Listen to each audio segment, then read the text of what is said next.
Hello guys, स्वागत है आप सब लोगों का। आज हम एमए इकोनॉमिक्स जो आपका है फर्स्ट सेमेस्टर, उसका सब्जेक्ट हम MAEC 502 ले रहे हैं।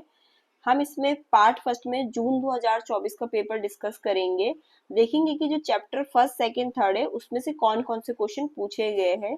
तो पहला ही क्वेश्चन हमें एक 19 मार्क्स में पूछा गया है कि discuss the significance of macro economic analysis and what are limitation. Its होगा यहाँ पर व्हाट आर इट्स लिमिटेशन।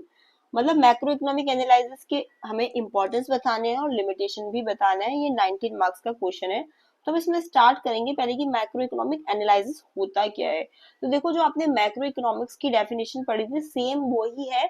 हाँ, दोनों टर्म में अंतर है बट दोनों टर्म को इंटर रिलेटेड यूज करते हैं। ठीक है, तो जो डेफिनेशन आपने मैक्रो इकोनॉमिक्स की पढ़ी थी वो यहाँ पर भी आ जाएगी।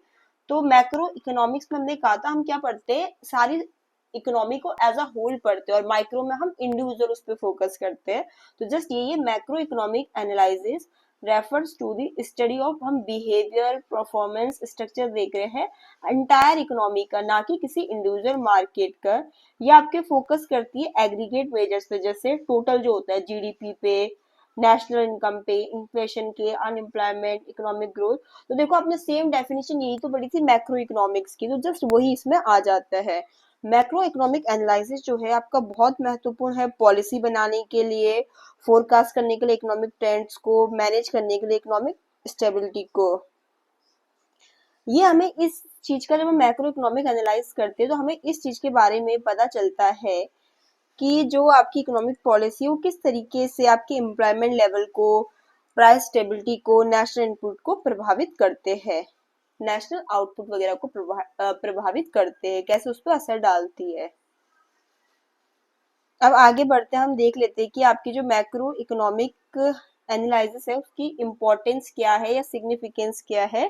किसकी पढ़ रहे हैं हमें, सिग्निफिकेंस इम्पोर्टेंस ऑफ मैक्रो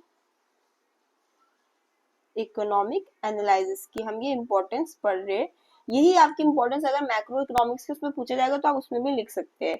तो पहले ये हमें मदद करती है समझने में understanding the economy as a whole, क्योंकि मैक्रो इकोनॉमिक हमेशा एग्रीगेट को पढ़ती है, जैसे जीडीपी, इन्फ्लेशन, अनएम्प्लॉयमेंट। तो ये हेल्प करती है पॉलिसी मेकर्स और इकोनॉमिक्स को कि वो अंडरस्टैंड करें ब्रॉडर इकोनॉमिक परफॉर्मेंस को। वो इंडिविजुअल पे फोकस ना करके पूरी इकोनॉमी को समझने में हेल्प करती है। दूसरा, ये पॉलिसी बनाने में मदद करती है गवर्नमेंट्स को, सेंट्रल बैंक को। वो मैक्रो इकोनॉमिक एनालिसिस पे डिपेंड करते हैं और उनकी हेल्प से वो अपनी फिस्कल मॉनेटरी पॉलिसीज बनाते हैं ताकि इकोनॉमी अच्छे से चल सके, उसमें स्टेबलाइजेशन आ सके। ठीक है, ये इन्फ्लेशन और एम्प्लॉयमेंट का भी मैनेजमेंट अच्छे से करती है। मैक्रो इकोनॉमिक्स हेल्प करती है कि ये जानने में कि क्या कारण और क्या इफेक्ट है आपके इन्फ्लेशन और अनएम्प्लॉयमेंट को, और कैसे हम स्ट्रेटजीज बना सकते हैं इस चीज को ठीक करने के लिए, प्राइस में स्टेबिलिटी लाने के लिए, फुल एम्प्लॉयमेंट के लिए। ये इकोनॉमिक की ग्रोथ के प्लानिंग में भी मदद करती है। ये ऐसे टूल्स देती है हमें जिससे हम स्टडी करते हैं कि लॉन्ग टर्म ग्रोथ के हमारे ट्रेंड्स क्या रहेंगे। हेल्प करती है हमें ऐसी प्लानिंग डेवलपमेंट में जिससे हमारा सस्टेनेबल ग्रोथ वगैरह होता है। तो इकोनॉमी की ग्रोथ में, प्लानिंग में भी हेल्प करती है। ये बिजनेस साइकिल को समझने में हमें मदद करती है कि बिजनेस साइकिल के कौन कौन से फेजेस होते हैं, कि एक्सपेंशन होता है, जैसे कभी पीक होता है, कॉन्ट्रैक्शन होता है।